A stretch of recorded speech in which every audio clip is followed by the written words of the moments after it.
V minulom videu som vám ukázala, aké suchozemské zvieratá žijú v Jordánsku a teraz vám chcem ukázať, aké morské zvieratá tu žijú. Toto, čo môžete vidieť na obrázku, sa volá Japanese Gardens a to sú vlastne také ako keby korálové útesy, alebo také, korály v mori. A je to také aj veľmi významné v Jordánsku, takže keď pôjdete do Jordánska, určite sa tam chodte pozrieť.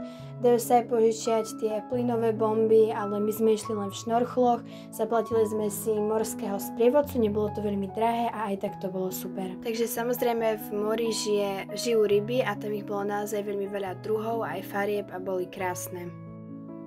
Ďalej sme tam s tým našim morským sprievodcom videli také len chápadlá takých chobotníc, neviem aké boli veľké, lebo oni boli ako keby skryté v tých koráloch a sme videli len, jak sa ten sprievodca dotkol toho chápadla a tá chobotnica skryla chápadlo.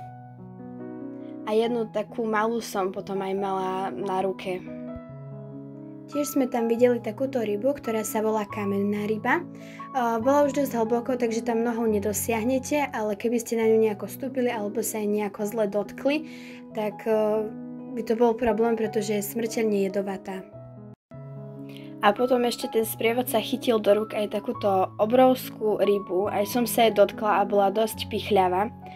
Ale akože to som prvýkrát v živote videla naživo takú rybu a bol to dosť veľký zážitok.